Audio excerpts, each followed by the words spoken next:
नमस्कार बच्चों।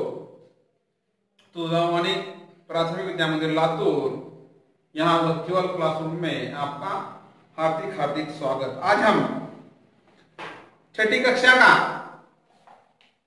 हिंदी विषय का मेरा अहोभाग्य यह चंद्रगुप्त विद्यालंकार इस पाठ के रचयिता इनका पाठ हम देखने वाले हैं।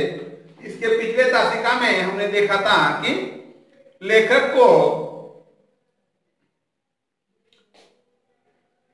जब कोलकाता जाने का मौका मिला, जब शांति निकेतन जाने का मौका मिला, तब उन्हें शांति निकेतन के अतिथि गृह में ठहराया गया और वहां जिस रूम में जहां उन्हें ठहराया गया था वह रूम स्वयं रविंद्रनाथ ठाकुर जी की थी, इसलिए वह उल्लासित हुए। और जब उन्हें रविंद्रनाथ ठाकुर से मिलने जाना था उसी समय उनको कहा गया कि गुरुदेव की तबीयत ठीक नहीं है और वह नाराज हो गए। तभी उन्हें बताया गया कि गुरुदेव तुम्हें 10 मिनट के लिए मिलने वाले हैं। डॉक्टर ने तुम्हें बातचीत करने के लिए 10 मिनट का टाइम दिया है। दूसरे दिन प्रातःकाल ही हमें बताया गया कि गुरुदेव का स्वास्थ्य ठीक नहीं है, अंत्य कार्यक्रम की बैठक में वो नहीं आ पाएंगे। मैं बहुत निराश हो गया। तथापि हमें जब यह मालूम पड़ा कि उनके डॉक्टर ने हम लोगों को केवल 15 मिनट का समय दिया है जिसमें गुरुदेव के दर्शन तथा उनके साथ संक्षिप्त वार्तालाप भी हो सकता है, तब हमारे खुशी का ठिकाना न रहा। हम बेसब्री से उस क्षण का इंतजार करने लगे। उनके डॉक्टर ने गुरुदेव को मिलने के लिए, उनसे बातचीत करने के लिए 15 मिनट का टाइम दिया था। इसलिए वो जो टीम वहां गई थी, जो लेखकों की टीम थी, वह आनंदित हो गई। उनकी खुशी का ठिकाना न रहा। मध्याह्न के बाद गुरुदेव की भेंट हुई। करीब 4 बजे होंगे। गुरुदेव की धारणा थी कुछ 2-3 आदमी होंगे, पर जब उन्होंने हम 14 जनों को देखा तो मजाक में उन्होंने कहा, अब मेरी क्षमता दरबार लगाने की नहीं रही। इस मकान में जगह की भी कमी है। फिर हम सबको गुरुदेव से परिचय कराया गया। बाद में वार्तालाप शुरू हुआ। गुरुदेव को लगा 2-3 जनों का यह गुट होगा, लेकिन जब गुरुदेव ने इनको देखा तो 14 जन थे। गुरुदेव ने कहा मजाक में कि अब दरबार लगाने की मेरी क्षमता नहीं है। उनके बाद उनका परिचय एक दूसरे से हुआ। इन 14 लोगों ने अब खुद के बारे में गुरुदेव को बताया। चर्चा के दौरान गुरुदेव ने कहा, अब से 50 वर्ष पहले जब मैं कहानियां लिखना शुरू किया था तो इस क्षेत्र में एक आधा ही आदमी था। मेरी प्रारंभिक कहानियों में ग्रामीण जीवन के संसर्ग का भी वर्णन है। इसके पहले हम तरह की कोई भी चीज बांग्ला भाषा में नहीं थी। मेरी कहानियों में ग्रामीण जनता की मनोवृत्ति के दर्शन होते हैं।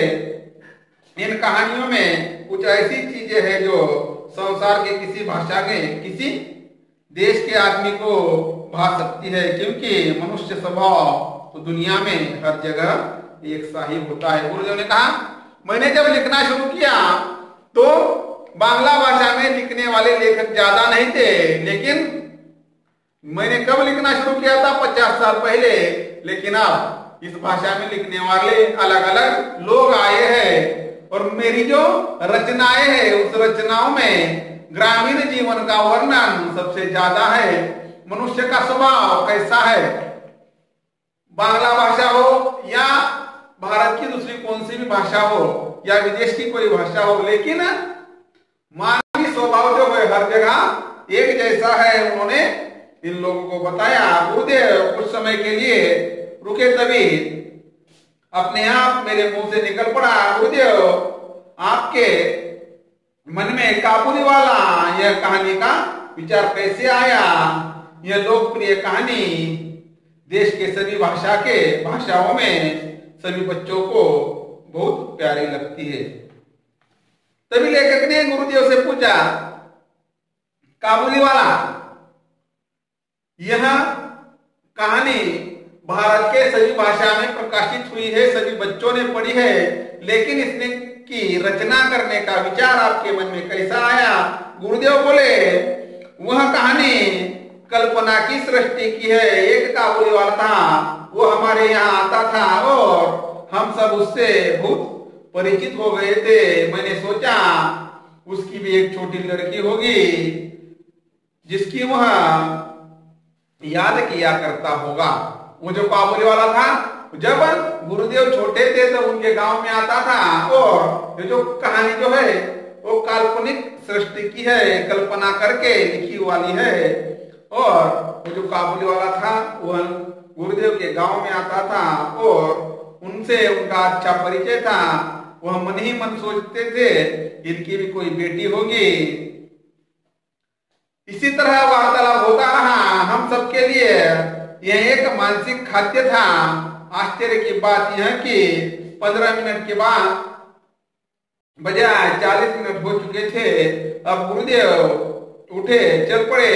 जाते जाते उन्होंने कहा, जब मैं ऐसे किसी वार्तालाप के लिए कम समय देता हूं तब मेरी वह बात सचमुच ठीक न मानिएगा, क्योंकि मुझे स्वयं लोगों से बातचीत करने में ज्यादा आनंद आता है। वो कहते हैं, जब मैं 15 मिनट का तुमको टाइम देता हूं तो इस बात का तुम बुरा मत मानो, क्योंकि मुझे ही वार्तालाप करने में अच्छा लगता है। मैंने 15 मिनट दिए थे, लेकिन अब 40 मिनट हो गए हैं, ऐसा लेखक मन ही मन सोच रहे थे। हम सबने गुरुदेव को धन्यवाद दिया और विदा ली। मैं अतिथि गृह में मेरे कमरे में वापस आया। गुरुदेव के साथ हुए वार्तालाप से मुझे एक असाधारण उल्लास की अनुभूति हो रही थी। पर जब उन्हें पता चला कि जिस कमरे में मुझे ठहराया गया था उसी कमरे में स्वयं गुरुदेव काफी समय तक रह चुके थे, तब तो मेरी खुशी का ठिकाना न रहा। आओ भाग्य मेरे, आओ भाग्य हमारे। मुझे तो यह भी बताया गया कि गुरुदेव ने गीतांजलि का अधिकांश भाग इसी कमरे के बरामदे में बैठकर लिखा था। मैं सचमुच भावुक और हो उठा। क्या यह सच है? मेरा अहोभाग्य था कि मैं उसी कमरे में ठहरा था जिसमें नोबेल पुरस्कार प्राप्त गीतांजलि रची गई थी।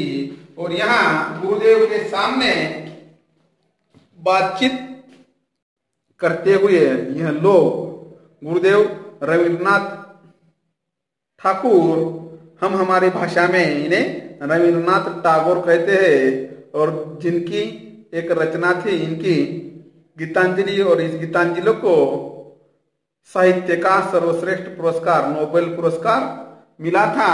और उसके बाद जो इनका शांति निकेतन जहां लेखक को ठहराया गया था, वो जो यह शांति निकेतन का दृश्य हमारे सामने है। और लेखक के बचपन में जब उन्हें पढ़ाया जाता था तब काबुली वाला या उस समय के स्कूल कैसे होते थे यह यहाँ बताया गया है। यहाँ हमारा मेरा अहोभाग्य चंद्रगुप्त विद्यालंकार का यह पाठ यहाँ समाप्त होता है। तुम इस पाठ को पढ़ना है और इसके प्रश्न मैं अगले तासिका में दूंगा। तब तक अध्ययन करते रहना है, घर के बाहर नहीं निकलना है, निकले तो भी मास्क पहनकर निकलना है। ठीक है, धन्यवाद।